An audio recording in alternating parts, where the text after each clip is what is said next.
I have hesitancy around that. I think that continuous feedback doesn't create space for that, right? I think kind of everyone's heard about, sort of knows about, that are important to just remind. I think I may be a little old-fashioned, that I still think that people come to work to perform a job, and that as a company, it's okay for us to say, did they perform that job, right? And hey there, talent pros.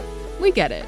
You need to get a lot done, from aligning goals, performance reviews, promotions, and, well, the list. Tired of the old recycled advice that just scratches the surface?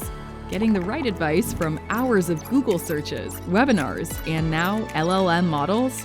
Fret not. We get down with real-deal practitioners who've mastered talent management. We're your go-to podcast, packed with everything you need to thrive. Welcome to the How Do They Do It podcast. Hello, everyone, and welcome to another episode of our podcast, How Do They Do It? For those of you tuning in for the first time, this is a place we try to surface the best tactical advice people leaders need to improve talent density in their organizations with real executioners who have repeatedly done it in their jobs. Now, if I do my job well, this episode should be available to you sometime in early 2024. And while thinking through what content might be most helpful at this time of the year, Performance Calibrations was an easy winner.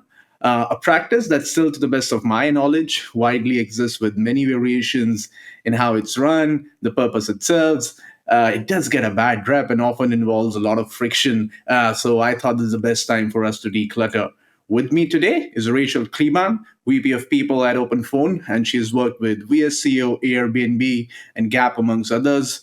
While I was scrambling and scouting the internet, trying to find the best partner and practitioner who has deep expertise in managing calibrations, I came across her LinkedIn blog, and I was certain that I have to find a way to get her on my podcast. She carries a deep passion for performance management, so that's something we share, and believes in tying people's strategies to business strategies. As I have learned through her body of work and my interactions with her, and you will notice further today that she has a rare trait of being able to operate both at a high level and dig into the details of execution. Thank you for joining us today, Rachel.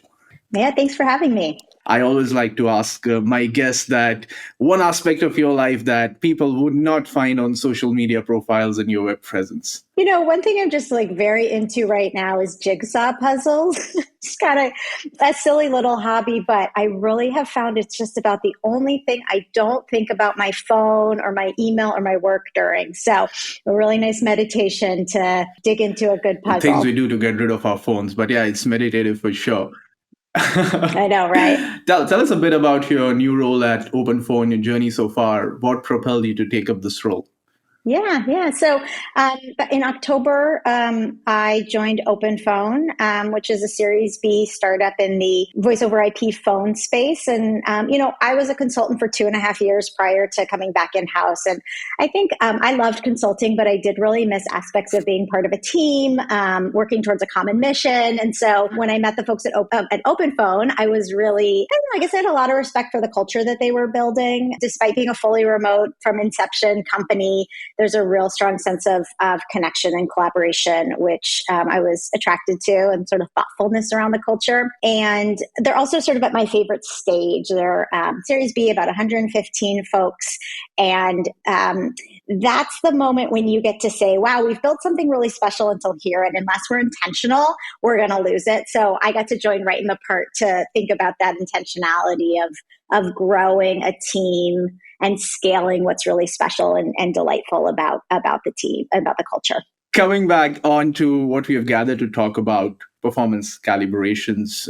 Maybe it's January, HR leaders have gotten the forms filled, they're ready with their spreadsheet or something. Yeah. It's a less discussed. I don't find, as much discussion, it happens about performance reviews, but no one really talks about, what happens after that, people sitting through day-long meetings doing calibration. But it's still a necessary process. When we speak to most talent leaders, one thing I pick right off the bat is the sheer time sink it takes to get it done. Almost as long as it gets, to fill up the forms that they have to chase people through. But they're unsure if they're moving any needle on this. Why do you think it's even relevant to solve this difficult problem today if I'm an HR leader? Yeah, look, I totally understand the challenge here. It is time consuming. I think that that's on us, right? To make that time feel really valuable and to make the time together feel like it's not just about a process you check the box on for your performance review process, which I do think is important, right? I think that just doing performance reviews but not having any calibration borders on making the performance review itself a little bit less valid, right? Because you haven't looked and said, did we do it right? Do we agree with each other? But I actually think there's a bit of a mental shift that can happen that makes calibration feel more useful, which is instead of thinking of it as a tool for your performance management system, think about it as a tool for your manager or leadership development strategy, right? I've seen people sit in that room and learn and build the muscle sort of individually and as a team, as an organization, about accurately and fairly assessing talent. And I've seen that muscle be flexed other times during the year, whether that's in conversation about performance or development, and thinking through about how do we grow and manage our team. And when you've seen a team go through several cycles of calibration together and get better at it, you realize you're not just checking a box for performance, you're actually developing a really important skill in managers. And so I think when you can shift your thinking to something a little bit broader than that, it feels like less of a sort of time sink and more of an investment.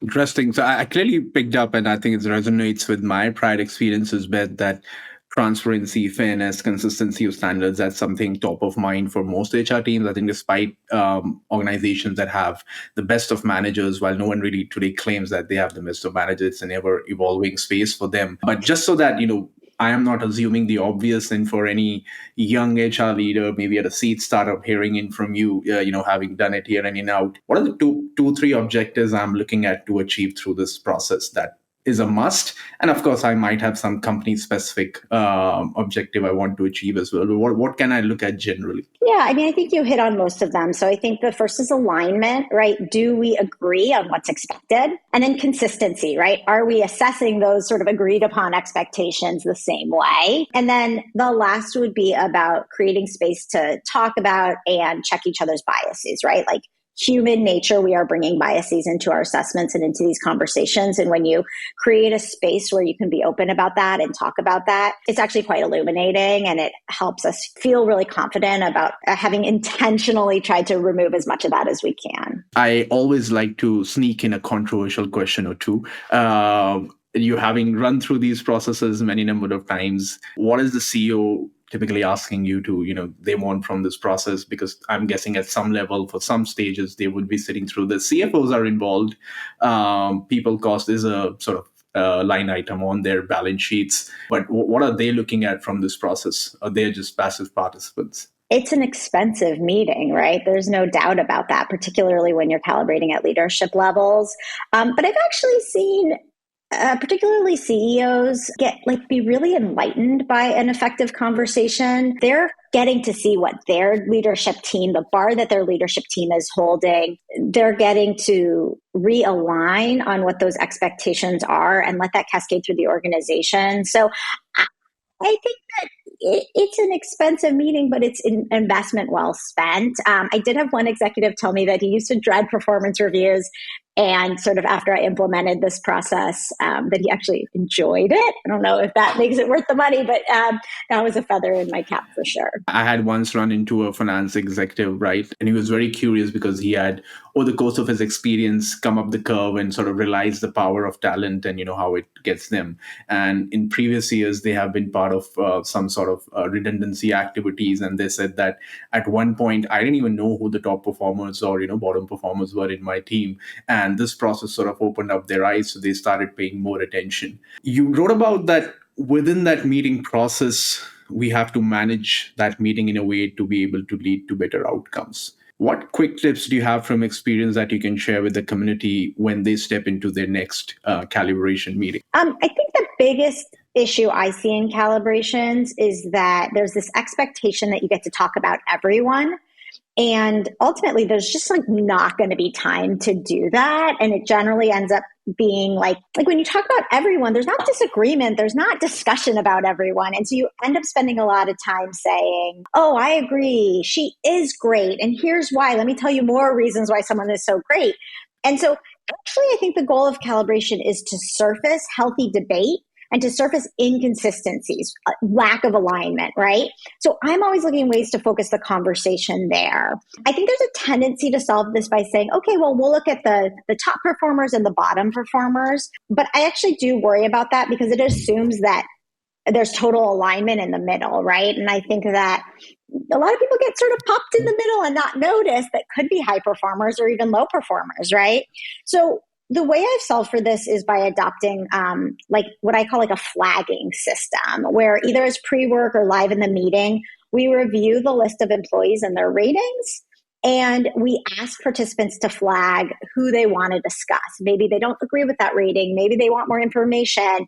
They're surprised. They just want feedback on someone. Maybe that's their own direct report. And so by sort of doing it this way, it offers full visibility to the group, but you're not talking about everyone. You're only talking about the areas where there may be some disagreement or question or curiosity. And then there's one other tip that I would offer, and that would be to create a space intentionally where biases can be called out. I think that we don't necessarily always do that intentionally. I start every calibration with a primer about the biases that can come into a performance assessment. And we do sort of a round robin where we look at all of those biases, and each participant says, hey, I think I'm most prone to, recency bias. I'd love for you to call me out on it. So you're sort of explicitly giving permission to each other to call each other out. And that can be really helpful. So this was, of course, what I can do during the meeting, but I'm guessing there is a bunch of stuff I can do before the meeting in order for me to go and have a successful meeting as well. Yeah, come to mind. I mean, one is something I think people don't think about is how are you communicating with employees about what is calibration, right? They're not in the room.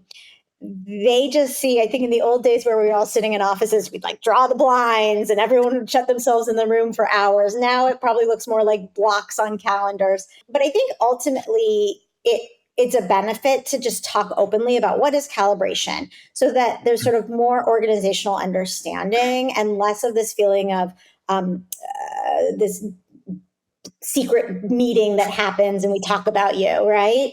I think it just takes the weirdness and the stigma out of it.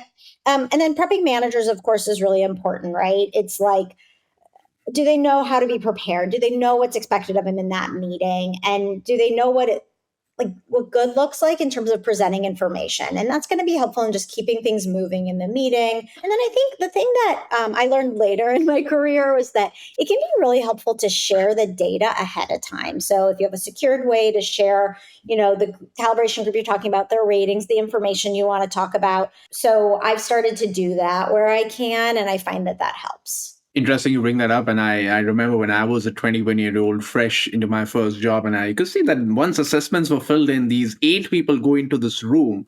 And when they come out, they know what increment and bonus I'm getting. And I didn't even know the word calibration back then, but I knew that this meeting is really important and I must be at my best behavior a few days back. So this brings back funny memories, I don't know, good or bad. If I could just add that there's this sort of perception that employees don't think reviews are fair, right?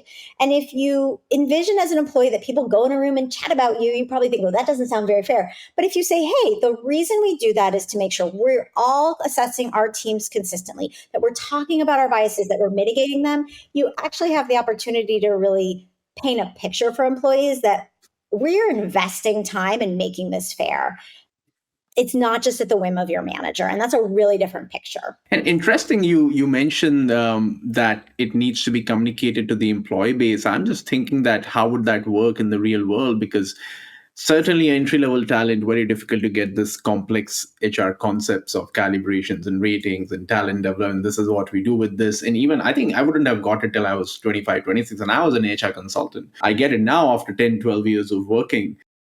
What has worked well for you in terms of communicating to the end employees who are not managers, and how do we even craft the message for them? I mean, I guess I disagree a little. I think people can understand it. I think they generally, depending on where you're working, have a college degree, understand the basics. You don't have to overcomplicate it. Your manager is responsible for assessing your performance, but we don't want them to do it in a vacuum. We want to make sure that all of our managers have the same idea of what's expected so that we can fairly assess you. That's why we get together and we talk about what are our expectations and how are we assessing them fairly. We talk about, our potential biases that might come in and how we can mitigate them so that the outcome's more fair. I don't think that's so hard to understand. I don't think that we need to underestimate or underestimate people or overestimate the complexity of our systems. Yeah, and I think that's why it remains a complex problem, because sometimes there is no straight answer and there is a lot of context that goes into it. Another aspect that I've commonly seen, right, that there is a fine balance between how complex you make your process and how much value you're getting it. After a point, the more complexity you add, you're just really not adding any value back to the process, but you're making it more complex while running the calibration process itself. Of course, there's some people look at the manager teams, or they look at a functional, but department, location, pay bands. Now there is, of course, people look at, diversity and equity components as well, at least the forward facing organizations. Have you found incremental deeper value by going deeper into these calibration cuts? For the calibration meeting itself with managers, with, leaders, I actually generally keep it pretty simple, right? I think the most important sort of cut, so to speak, is level, right? Are we comparing people or comparing people to the right expectations for their level? So going level by level, cutting it by level, to me is critical. Anything else, look, zoom out at a company level, and I do like to look at gender and ethnicity and make sure there's no themes, there's nothing we need to be digging into. But in the calibration itself, I actually prefer to keep it simple.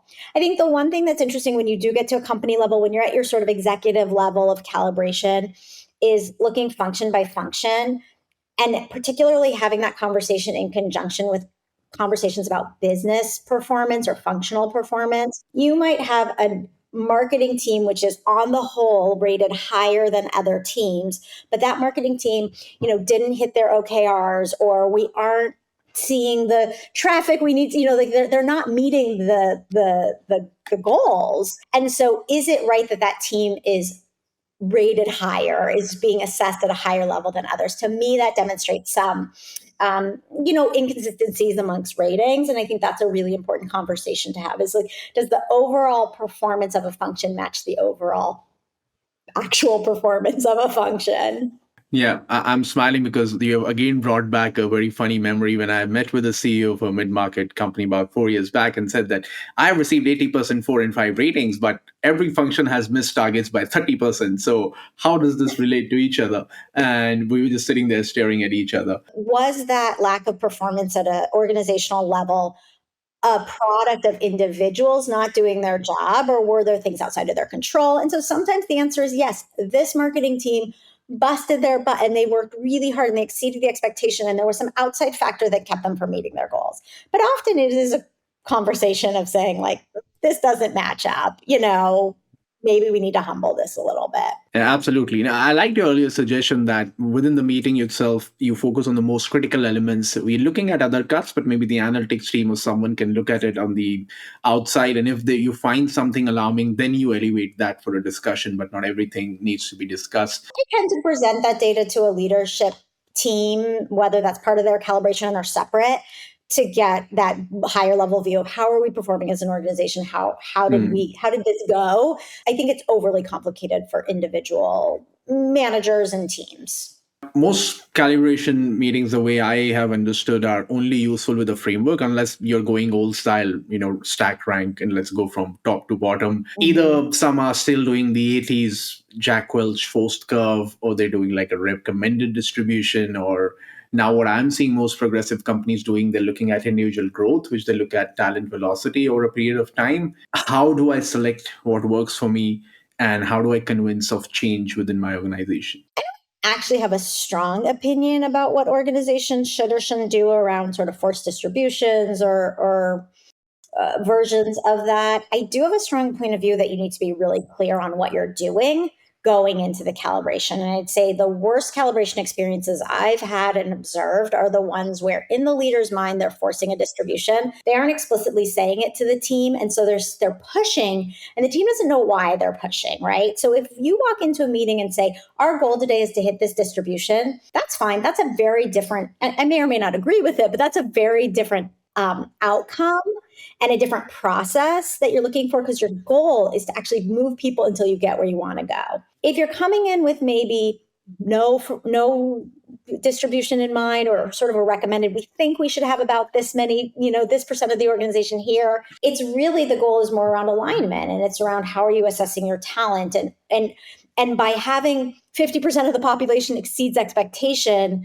the conversation is not about who do we move, but it's about what bar are we holding? Are we holding a high enough bar for our expectations if we think everyone's exceeding it? I don't have a strong opinion, but I have a strong opinion to have a strong opinion and to be clear about the outcome that you're achieving. Because I'd say that that's probably, again, the worst calibrations I've experienced are the ones where like managers are scratching their head being like, what are we doing here? You said we didn't have a forced distribution, but it's feeling forced. As I'm thinking about it, right, and there's of course some stereotype you can say or a belief that runs, and maybe some of the old classical industries, you've been in retail, right, and manufacturing, maybe they still adhere to the systems that worked in 80s, 90s. No, it is 10% top performers, 80% in the middle, as you said, and 10% bottom, PIP, rotate out.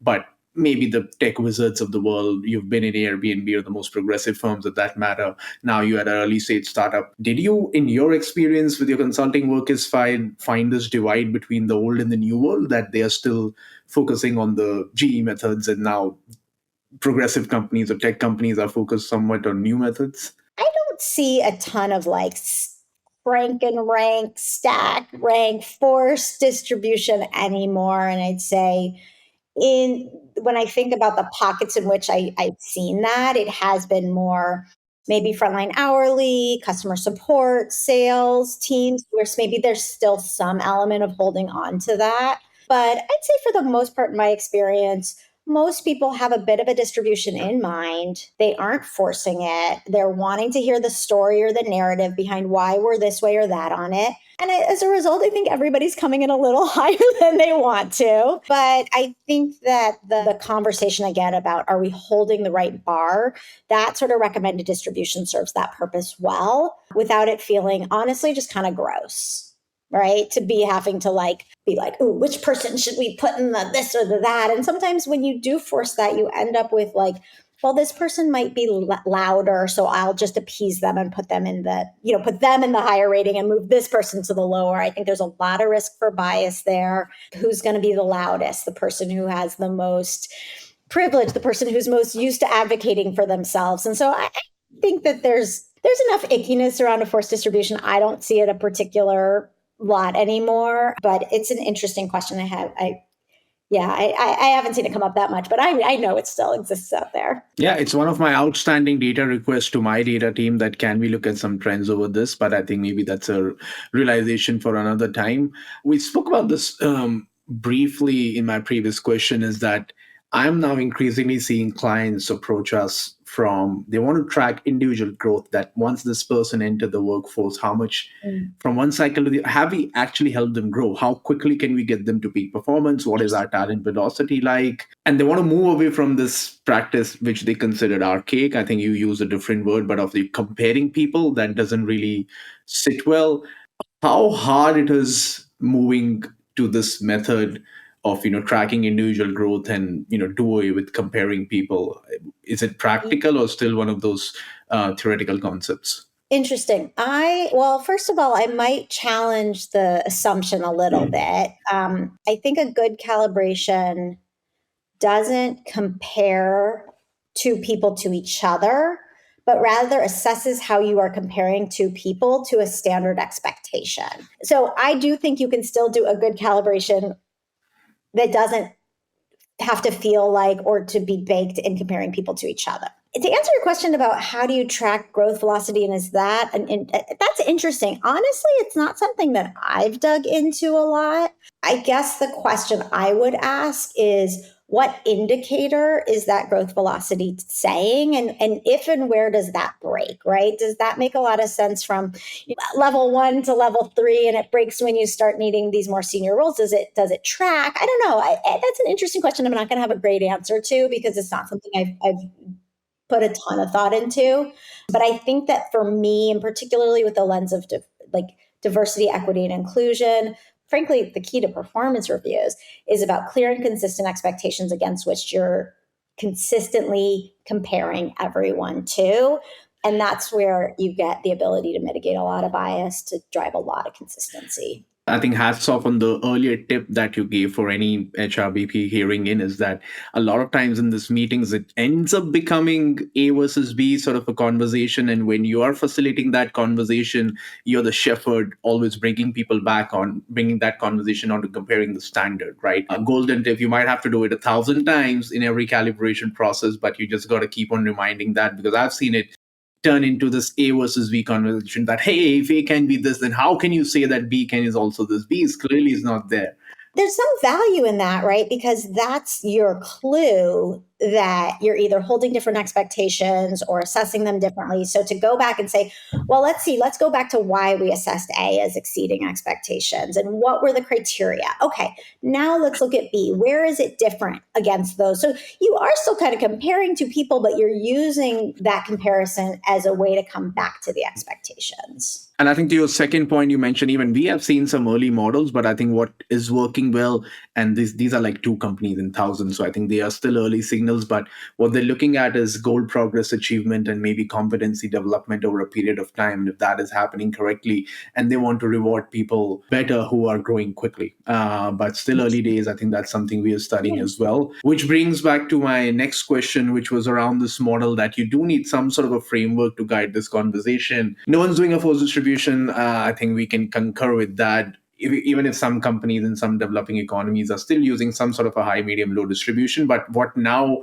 mostly I see the market moving towards is some variation of the 9 box. I've seen 3, 9, I've seen 16 as well. And I'm sure I'll one day see 24 as well. What is the value in using the 9 box frameworks? Have you used this? And how has your experience been so far? Because this goes beyond calibration. There's a bunch of stuff that you can do through your talent segmentation into your other talent processes as well.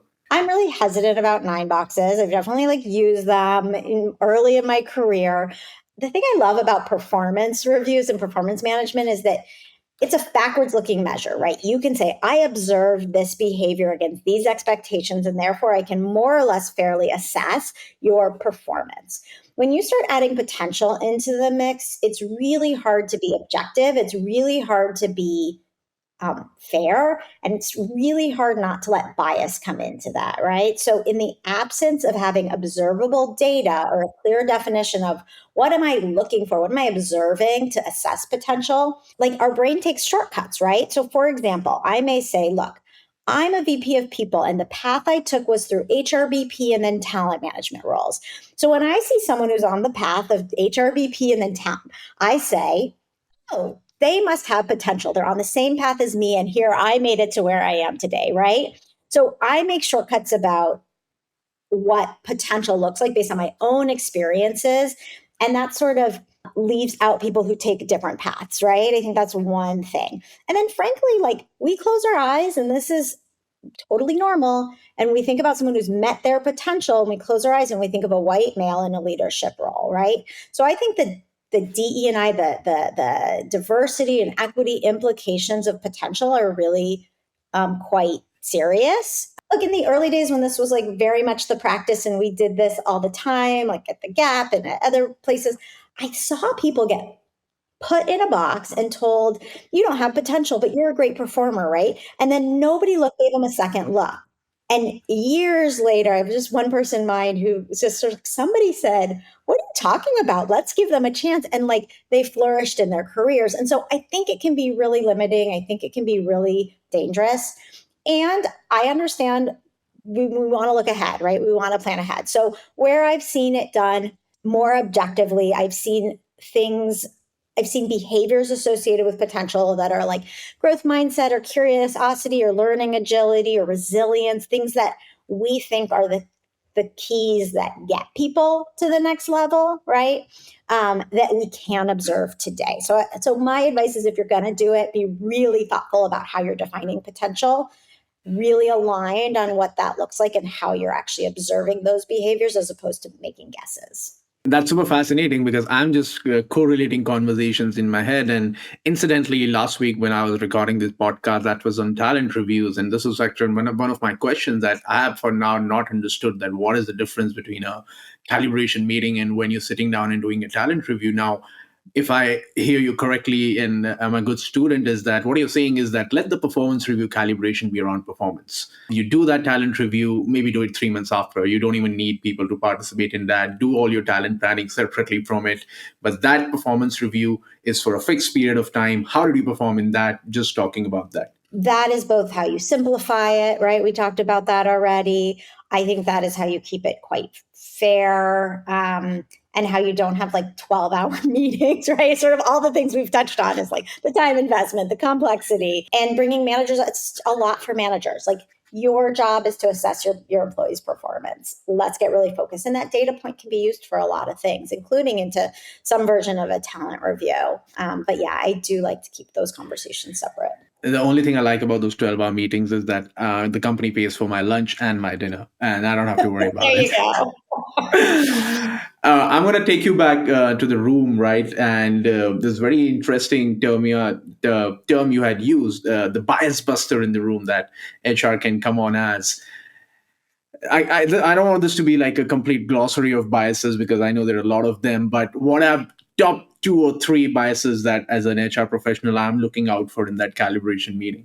So, I mean, I think there's the group of sort of the laundry list you mentioned, right? The things you find when you Google bias in performance reviews. There's a couple sort of gold star articles out there that, I think everyone pulls and brings in. The halo horn, the recency, I think similar to me is one that we end up talking a lot about. So those are the biases that I think kind of everyone's heard about, sort of knows about, that are important to just remind, right? And those are the ones that feel easiest to kind of call out because they're generally not about a person's identity, but more about sort of your own view on somebody's performance, right? I think it's really important to listen for what would be called like gendered language. So we have found, so research has shown that women get more feedback about their style and their communication and sort of their how, and men get more feedback about their results, right?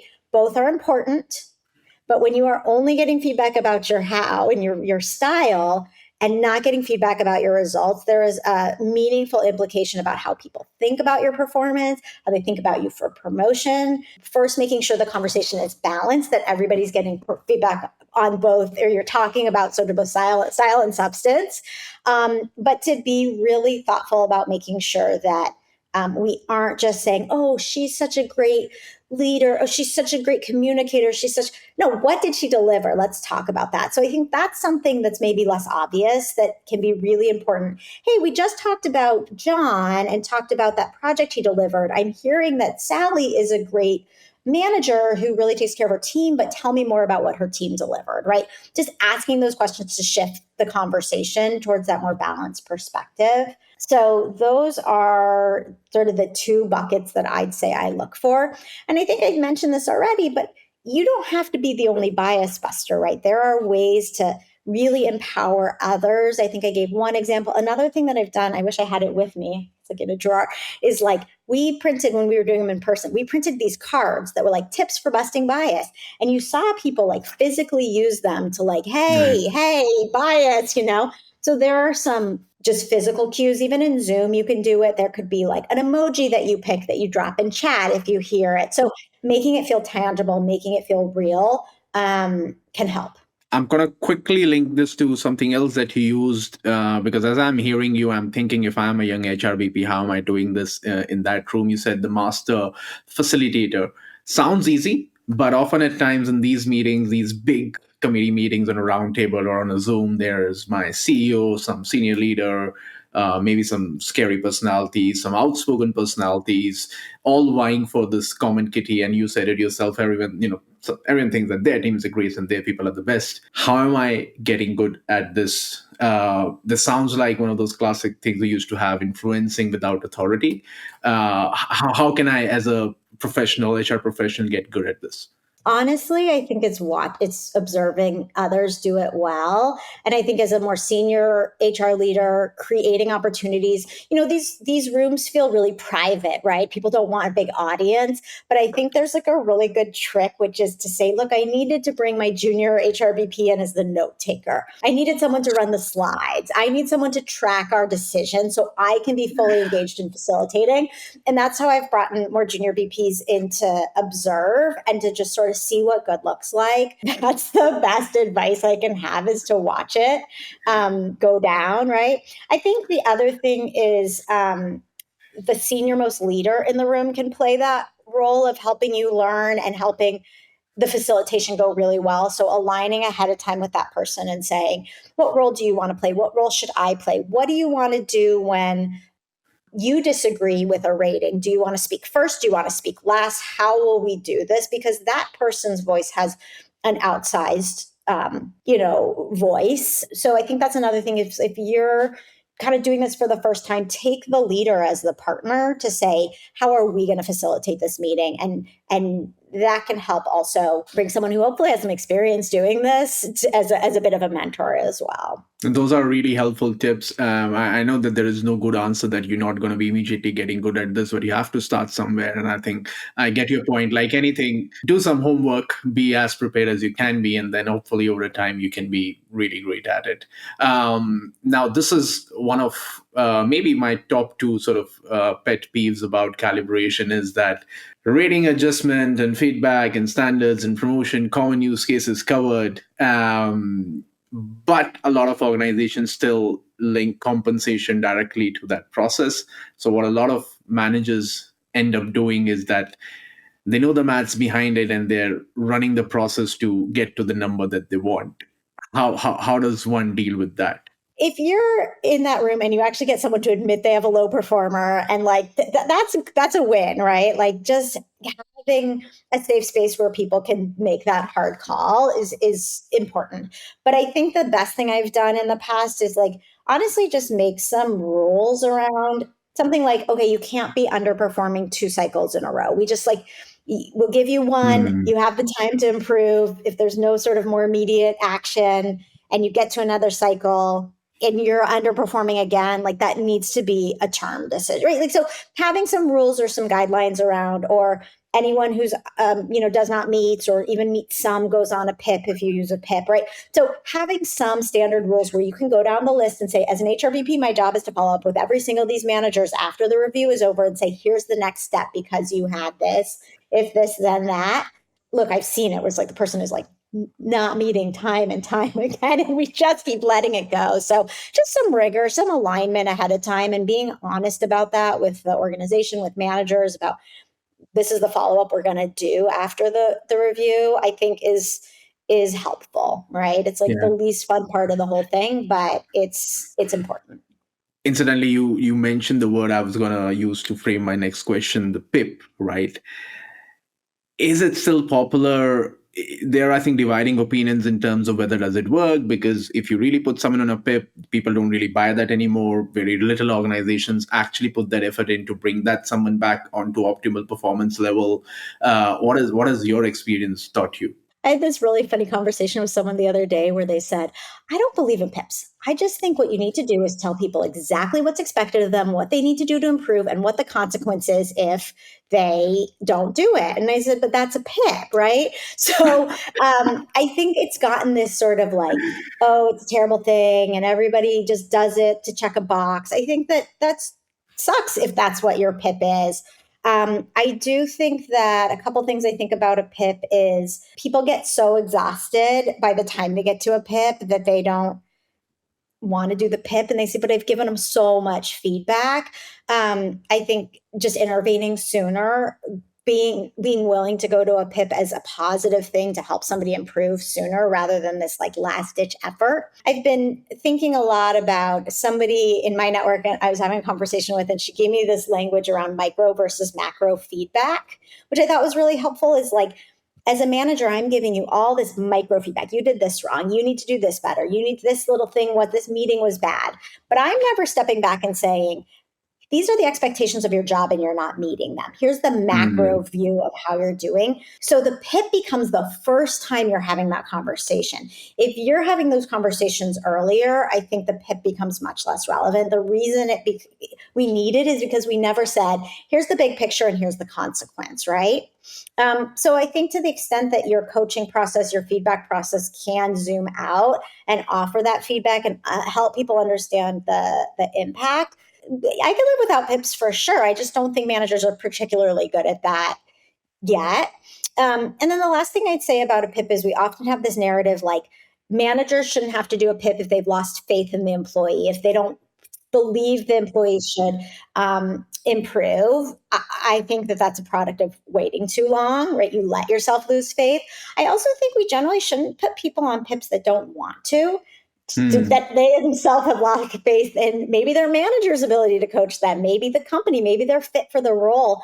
And so I'm a proponent of sort of, what people call like a PIPper package choice, where we don't force anyone to do a PIP. We give them the opportunity to opt in or opt out with something meaningful. And so that's how I feel about PIPs. I mean, I know they're like uncool right now, but I think if you take a step back and say, what is the purpose of the PIP truly in its essence, to help people understand what good would look like and what would happen if they don't do good, there's value in that in whatever form it takes. I think those are some very relevant tips. And again, I think it's a vague answer to give from our perspective, right? Sometimes there is context, but I was reading through the story that there can always be these corner scenarios, right? Someone going through bad health or ill health of a family member or something happens and people share, oh, but I put this person on PIP and they came back. And I'm like, you got to look at the norm to make any sort of cadence, right? You don't look at sort of an exception to do that. So I think very relevant tips. I think apply it to your own context, see what the situation is like. Look at the people that you put on PIP. Have they actually improved? What is the delta like? If 2 people out of 150 do it, then maybe you need to, figure out an alternative. And this seems like a practical suggestion. But what I love is that how easily we weave back into our next question. You mentioned the couple of points, right? And I was controlling myself when these came up. We came up with surprising messages in performance reviews, lack of alignment. Hey, how can I be this? I thought I was great. And we came up with PIP. I sat down with my people science team and bored them to death asking these questions before I hopped on. And they said that to truly reduce the cases of calibrations, managers need to get better at goal setting, continuous feedback. Fact or fiction? Not just managers need to get better at it, but organizations need to have systems that allow for that. So I guess I generally agree with that. And I think there's a lot of excitement about continuous feedback. That's going to solve everything. And we're never going to have to do a performance review again. I have hesitancy around that. I think that everything we've talked about today is that calibration is a place for managers to come together and to align and build muscle around fairly and accurately assessing talent. Continuous feedback doesn't create space for that, right? So would it be great if everyone was giving feedback all year round, such that at the end of the year or the end of the 6 months or whatever, there was some mechanism to come together and say, what does that all add up to, right? I think I may be a little old fashioned, that I still think that people come to work to perform a job, and that as a company, it's okay for us to say, did they perform that job, right? And so again, it comes back to that little bit of the macro versus micro feedback. So yes, I agree, but I have a lot of hesitancy about how that actually happens, how we continue to have frameworks for fairness and equity. I think goal setting is a great anchor for performance reviews. I think that's trickier in startup environments where things change a little bit more frequently. You're saying, hey, you set these goals and we're going to assess if you did it, but then your goals changed 5 times, and that's okay because we're an agile startup that needs to change. That doesn't feel very fair to an employee. It feels a little bit outside of their control. So I think unless you're really buttoned up in your goal setting process and there's some consistency there, it's not the anchor I would choose. I do think that a really useful tool that I happen to lean on heavily is like competency models or leveling frameworks that say, for your level, these are the expectations.